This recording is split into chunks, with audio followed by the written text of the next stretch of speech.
Hello, welcome to Jazz Is Jazz's MasterClass series at the National Jazz Museum at the National Jazz Museum in Harlem. I am Sekou McMillan, the curator of special projects. My name is Albert Marquez, Zach O'Farrell. My name is Shirazette Titten. And we are in conversation with the legendary Bertha Hope. Jazz could only have happened here in America. The key to everything was the radio. So this world is too dense. 15 minutes isn't enough to cover it all. Are you ready? I am.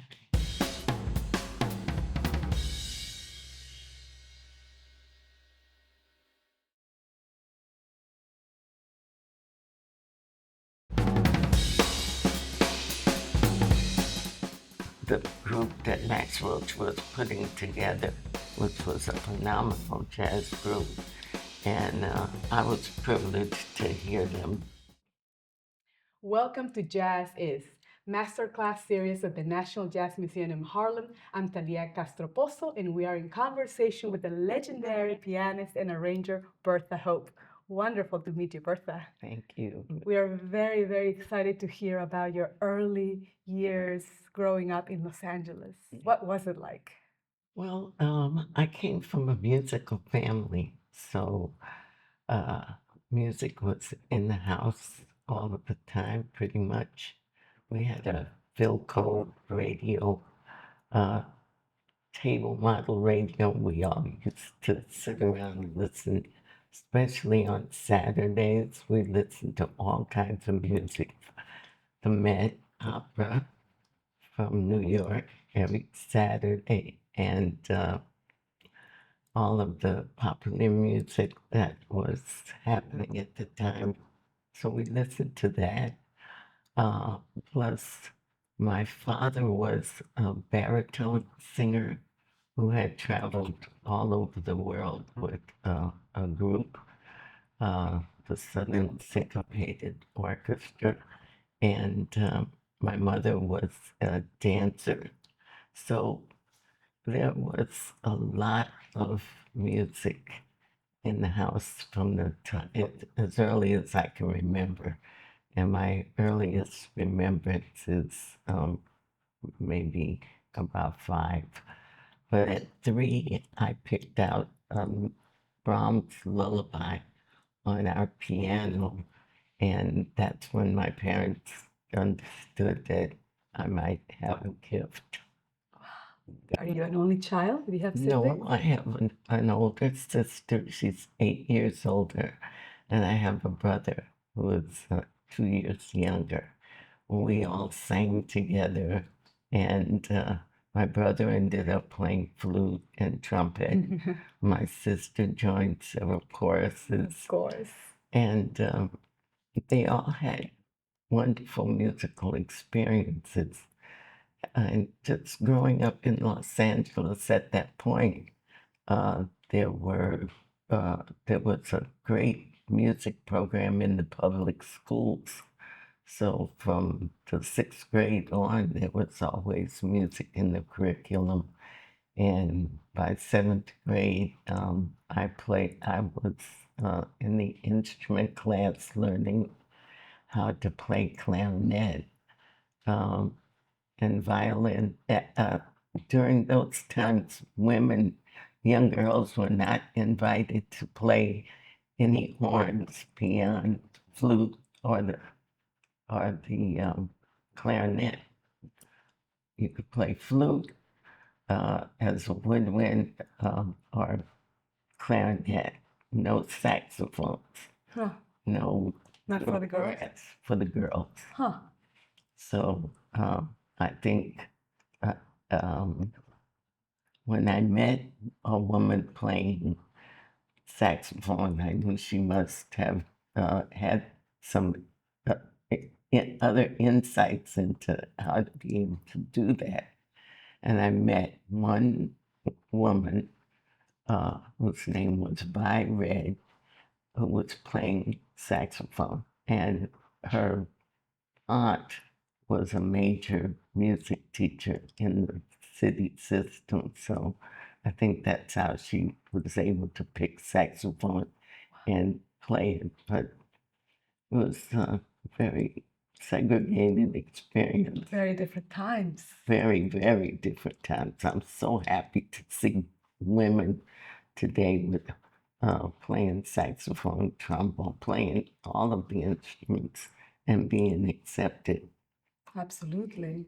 Yeah. Wow. And you have a very interesting quote about how education doesn't prepare you for life, but how life is having that education, right? Yes, and the continuing, the idea of continuing learning, of ongoing learning, to know that it's never too late to learn to incorporate something else into your life or into how you view it, or to just be open to the idea that you can always expand your knowledge and expand your understanding of the world and where music fits into it, where the arts play a role.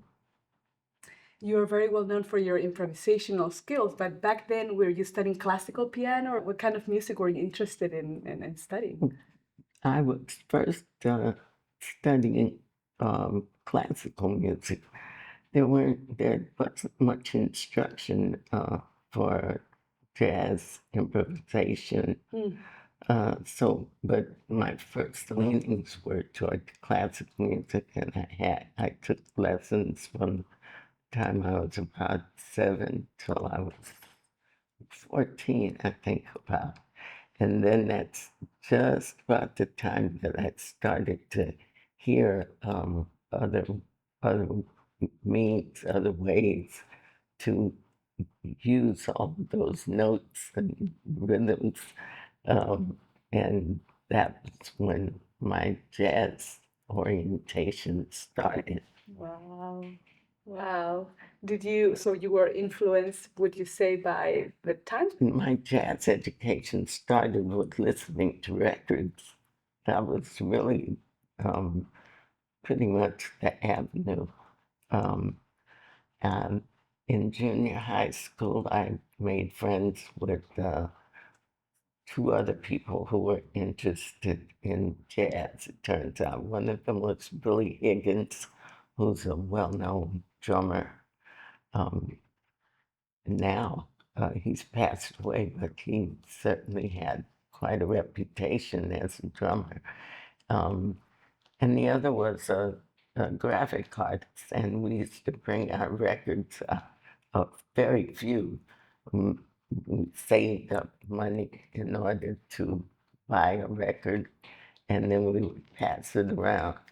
And I heard Bud Powell on one of those early records that was being shared, and that sort of tilted my ears in a real direction to follow.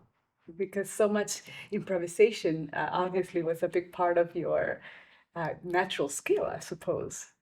No, I don't think it was natural skill. The improvisation, I really had to learn some theory as I got older. I attended City College in Los Angeles, and they had a really good program.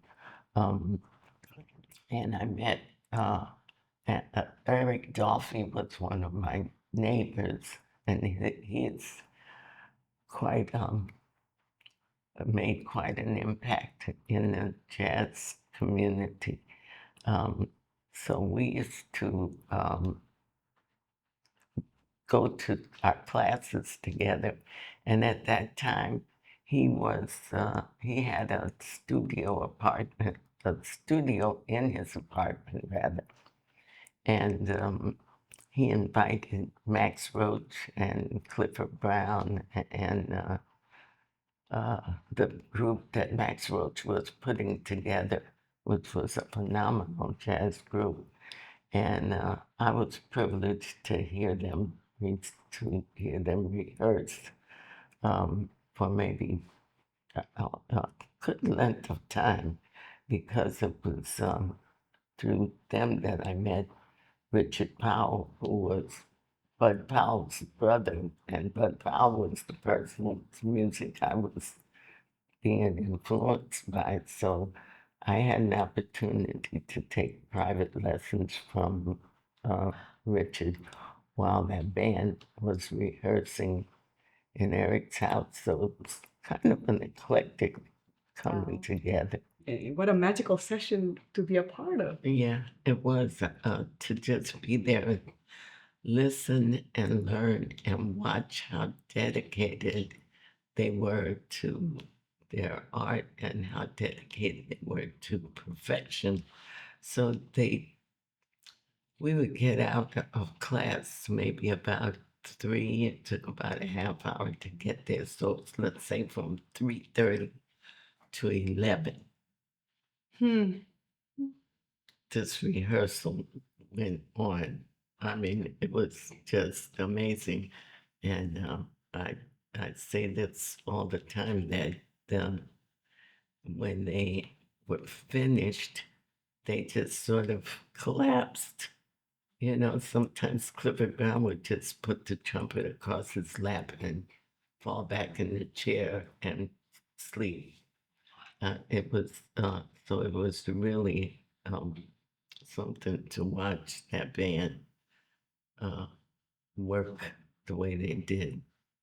And they were actually really a wonderful combination that Max Roach put together. But what they left behind is it's really wonderful. Anything else that you'd like to share about your early years in Los Angeles that marked you, made you the artist or influenced the artist you are today? Well, there were a couple of other experiences. I mean, I was underage when I worked with Johnny Otis Band at the Club Oasis in Los Angeles. And there was another young lady on the bandstand with me. I think she was younger than I was. Her name was Little Esther Phillips. And the two of us were in that band. I think it was on Sundays, if I'm not mistaken. And I remember my mother and father saying that they were going to talk to Mr. Otis before they decided whether they were going to let me go. So they gave him a real stern lecture about keeping me away from the bar, keeping me away from the other musicians. So he kept his word. So at the end of every set, we were in a corner. I don't remember Little Esther being with me, but I was in the corner with the Shirley Temple, which was grenadine, red grenadine and 7-Up. That was the non-alcoholic punch of the day, and that's where I was until the next set. So, but that was a good experience too, because it was a big band, and I was playing, listening to what a big band sounds like, and where you have to learn how to play in between in the arrangement. And I was learning how to read big band charts.